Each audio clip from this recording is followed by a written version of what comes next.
رمضان مبارک کی بے قدری کی بھی کچھ صورتیں ہیں. مثال کے طور پہ بعض لوگ رمضان کے روزے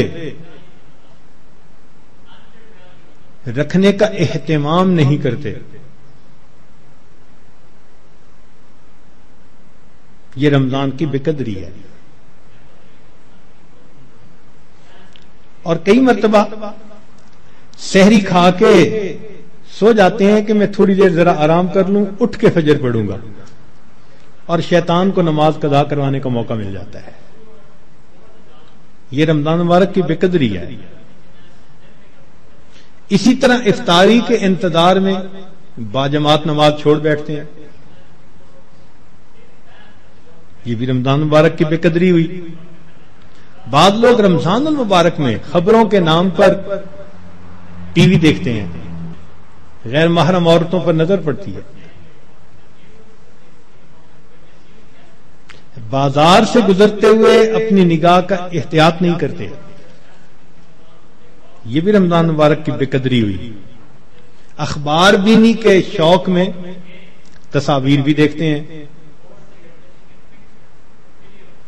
یا بعض لوگوں کو دیکھا کہ بھوک سے بچنے کے لیے یا پیاس کے احساس سے بچنے کے لیے ڈائجسٹ پڑھنا شروع کر دیتے ہیں, ناول, افسانے, کہ وقت گزر جائے. تو وقت گزاری کے لیے ڈائجسٹ جیسی کتابیں اور اس طرح کی کتابوں کا پڑھنا یہ بھی رمضان مبارک کی بے قدری ہے. اس سے تو بہتر تھا کہ آپ قرآن مجید کی تلاوت کر لیتے.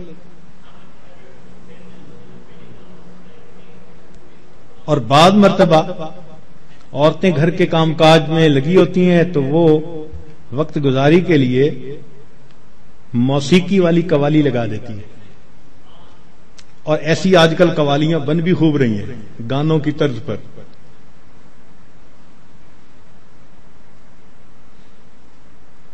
بھئی کوئی بیت الخلاء کے طرز پر مسجد بنا دے تو آپ کو خوشی ہوگی, دیکھ کے غصہ آئے گا نا.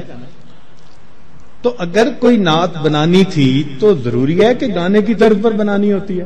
خدا کے بندو, تو اس قسم کی قوالیاں جن میں ساز ہو, موسیقی ہو, وہ حرام ہوتی ہیں. نبی علیہ السلام نے ارشاد فرمایا, میں آلات موسیقی کو توڑنے کے لیے مبعوث ہوا ہوں, اس لیے اس سے 100% پرہیز کرنا چاہیے.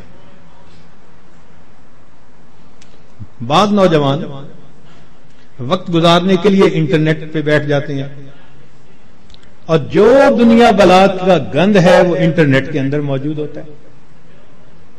یہ بھی رمضان مبارک کی بے قدری ہوئی.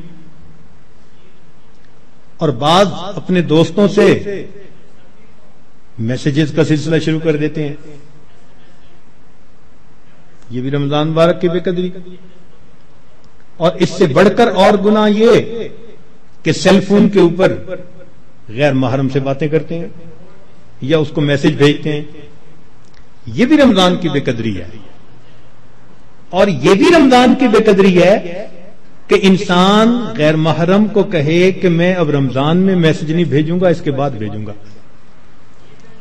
تو اس کا مطلب یہ ہوا کہ اس نے اللہ کے حکم کی تعظیم نہیں کی. تو رمضان میں ان گناہوں کو کاملاً چھوڑنا ہے, یہ نہیں کہ صرف رمضان کے لیے چھوڑنا ہے. بعض لوگ حالات حاضرہ کے نام پر ایک دوسرے بندے کی غیبتیں شروع کر دیتے ہیں. بعض لوگ رمضان میں یہ کہنے میں بڑا خوش محسوس کرتے ہیں آج روزہ بڑا لگ رہا ہے. بھائی صبر کیجئے, صبر کا مہینہ ہے, اور روزہ لگا بھی تو کتنے گھنٹے کی بات ہے, چند گھنٹے کی بات ہے. مگر وہ اس کو ایک ٹاپک بنا لیتے ہیں.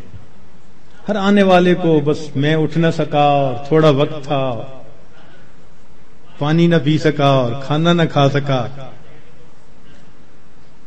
ایسے لگتا ہے جیسے روزے کا ماتم کر رہے ہو بیٹھے ہوئے. یہ بھی رمضان کی بے قدری ہے. رمضان مبارک میں جو آدمی اللہ رب العزت کے قرب کے لیے کوششیں کرے گا, یقیناً اللہ رب العزت اس کے گناہوں کو معاف فرمائیں گے اور اسے اپنا قرب عطا فرمائیں گے۔